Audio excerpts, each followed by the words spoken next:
Welcome back, legends! You're tuned into JieSan AudioBook, your home for immersive journey through the first legendary Beastmaster. Today we dive into chapters 1576 and 1577, where destiny trembles and legends are forged. If you're new here, don't forget to hit that subscribe button and ring the bell, blum, so you never miss a moment of the adventure. All right, prepare yourselves. Let's begin. Carl laughed as Ray chased him out of the room right after the captain paid him. The butterfly wing went directly to Opel's space.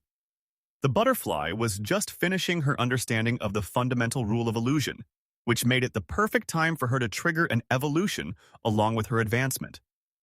Being exposed to the immortal world was good for her understanding, but her actual power level was still languishing behind most of the others, as she had been too distracted making shows in illusionary worlds. The imbalance between her power and Carl's was forcing her to grow rapidly, and with her understanding complete, this resource should be just enough to get her past the bottleneck. Or you could use evolution on top of the resource, and I could get a huge jump, Opel suggested.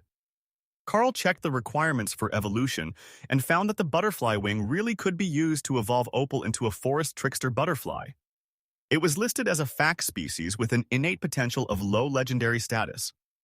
That was 2 potential advancements without needing to change again for the price of 1 resource that he had already purchased. But with this being the first time that he used evolution on Opel, the resource should be an added benefit on top of the advancement, improving her power level immediately. Much better luck than Thor, whose evolution resources were much harder to find. Are you 100% sure that you want to gain this evolution? There is a chance that you might lose some of your old racial abilities, like the ability to go invisible without using a skill, Carl warned. The Fey butterfly can do that too, Remy added helpfully. You know the species? It's in some of the books that I have read, and it will give Sister Opel an innately humanoid form option. Kind of. They can turn into fact sprites with butterfly wings. According to the book, they should be about 10 centimeters tall. It sounds kind of cute, even if the species is known as a nuisance for their illusions and pranks. Thor chuckled at Remy's words. A nuisance with illusions and pranks was a great description of his butterfly sister. Not quite the words he would have chosen, but accurate. All right, if you're totally sure, I will trigger the evolution for you and use the wing to give you the bump that you wanted. Carl agreed. Bring it on, boss. Fey magic illusions incoming. Opel shouted in her space. But her mind was not on any sort of productive activities. She had been reading an elf-on-elf Yuri romance since Carl had first met with the blue elven captain. Focus. You need to make sure that your advancement makes you into a properly grown butterfly. No random lewd thoughts, all focus on the rule of illusions you've mastered. Got it, focus, no lewd elves. Once she was actually focused, Carl activated evolution, using the forest trickster butterfly's wing as an additional guiding resource. Opel immediately shone with power, and her gossamer wings began to alter. The opalescent sheen changed into an impossible array of green and gold earth tones, while still being largely translucent. But now, she had 4 wings in total, and her wingspan expanded to nearly 1.5 meters. Her power level soared as she advanced, and Carl could tell that she had made the immortal rank without triggering a tribulation. That was ideal for Opel, who preferred all dramatic shows to be strictly on her own directions. New skill. Gained, Forest Trickster, causes a spatial distortion effect within an illusionary domain to cause travelers to believe they are lost within familiar surroundings, without ever leaving their position. That was a pretty useful skill, but Opel saw far more than simple misdirection as the use for that one. She could make whole shows, with the audience believing that they were moving through the city following the characters. A fully immersive spectacle with completely changing scenery. Like an escape room, but where the space wasn't limited, as they were not actually moving anywhere. There was so much potential. However, that wasn't her only new skill. The forest trickster butterfly wasn't a kind and gentle form of Fey. They could also emit toxic fog to poison those trapped in their illusions, and cast a variety of mental attacks based on the Mind Spike skill. Some uses were subtle, others were not. A mild headache mixed with toxic fog would keep most from realizing that they were trapped in a never-ending forest. Just what the forest trickster needed to trap its victims. Strangely, it wasn't Opel but Leo who saw the hidden potential first. If you mind spike the control nerves for the stomach, you can make them feel sick, he offered. Kara had much more evil intentions for that skill, but the turtle wasn't wrong. She didn't have time to ponder it, though. Leo's first sparring session was coming up soon, and she wanted to see how her youngest brother would do against the other children. Carl walked down the plank and back onto solid ground as Opel tried her new transformation and came out in the form of a tiny four-winged fae, her wings flickering in and out of sight as they kept her hovering over Carl's head. Then, she landed on his shoulder and adjusted the dress she had created based on Sister Ray's fashion designs. It was green silk, off one shoulder, and suitably well decorated for an immortal fae like herself. One of the elves cleared his throat as he noticed the creature on Carl's shoulder. "Sir, I believe you may want to refer to the regulations on bringing dangerous creatures into the city. You never know when the humans will get persnickety," Carl waved off his concern. "Opel is fine. She's a friend of mine. I will vouch for her good behavior." The elf shrugged. "Can't say I didn't warn you.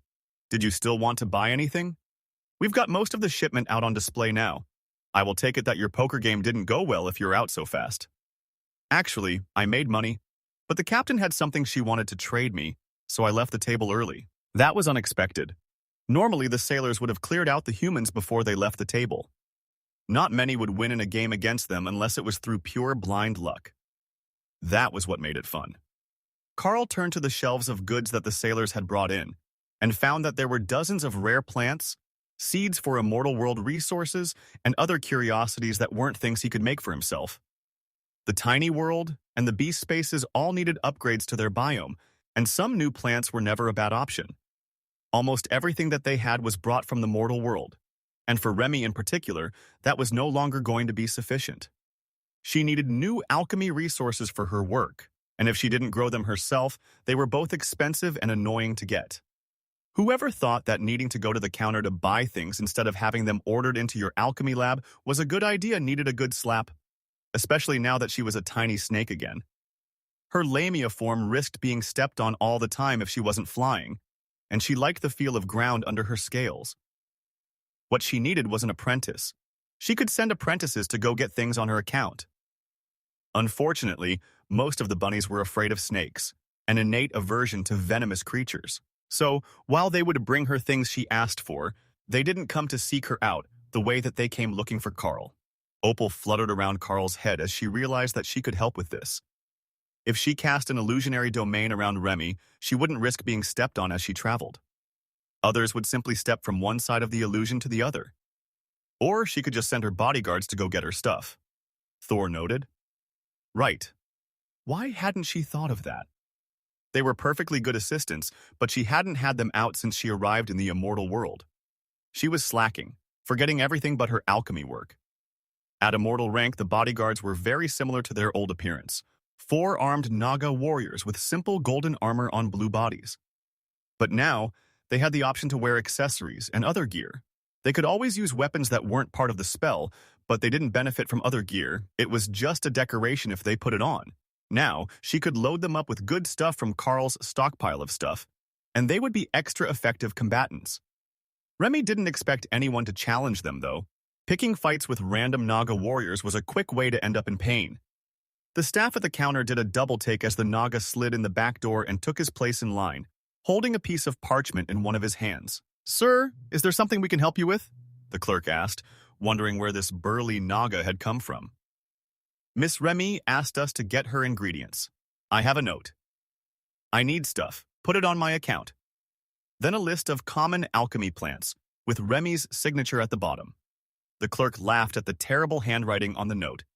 Remy was perfectly capable of making precisely formed runes for her runic alchemy, but when she wrote a note, it was a barely legible scribble of cursive script. Was it a mandatory feature of being a doctor, perhaps? All of the healing specialized alchemists had terrible handwriting, but most of them didn't know how to write in runic, so they had never had to do more than write order sheets. Carl browsed goods with Opel on his shoulder, pointing out things that none of them had in their spaces. They were quickly filling the clerk's basket with seeds and small plants. That was the priority for their shopping, with other rare resources coming afterward. If they still had money and motivation, they weren't trying to clean the place out, but there were so many rare plants gathered that the beasts couldn't resist. Ever since Kara got that chaos lily from the battlefield, they had been on the lookout for new stuff for their spaces. The old mortal realm plants were good, but they weren't quite the same as the immortal world's native magical resources. To keep up their advancement, and in Remy's case, their crafting, they needed new scenery. Carl looked at the basket in the elf's hand. What are we at now? That's a pretty good selection of new plants for me to get started. A quick double check, and the elf smiled. The total is up to 1,800 silver so far. I believe that you have one of every type of plant that we have in stock, but we have many other options for sale today. Carl shook his head. No, plants should be good for today. I'll have my hands full trying to get all these started and growing well. I don't need more trinkets to occupy my time. Though, Carl saw a heart-shaped blue magical gem the same color as Dana's eyes. What is that? I like the color. The elf shrugged. Water element crystal. They're quite popular among the ladies. That is why we cut them into the heart shape. There are other cuts available if you prefer. I will take a look. It's an interesting blue color with the way that it seems to have a depth to it. Not like the standard elemental stones. The sailor nodded. That's because they are formed in the deep ocean from salt water and magic. They're not made with pure water magic. It gives them a bit more variance. Not so great for crafting, but they're incredible for jewelry and decorative purposes. See if he has a red one that's anatomically correct, Ray requested. My friend wonders if you have red ones, cut to resemble an actual human or elven heart. Your friend has strange tastes? Well, she is a blood destruction spider. I'm not sure who she's trying to woo, but I trust her judgment. The sailor snickered, but took out small red gem cut to resemble an actual heart. That wraps up chapters 1576 and 1577 of the first legendary Beastmaster. Thank you so much for listening. I hope you enjoyed this episode as much as I enjoyed narrating it for you. Which moment was your favorite? Let me know in the comments. If you want more epic chapters and audio experiences, make sure to like, subscribe, and share the adventure with your fellow fans. Until next time, stay legendary.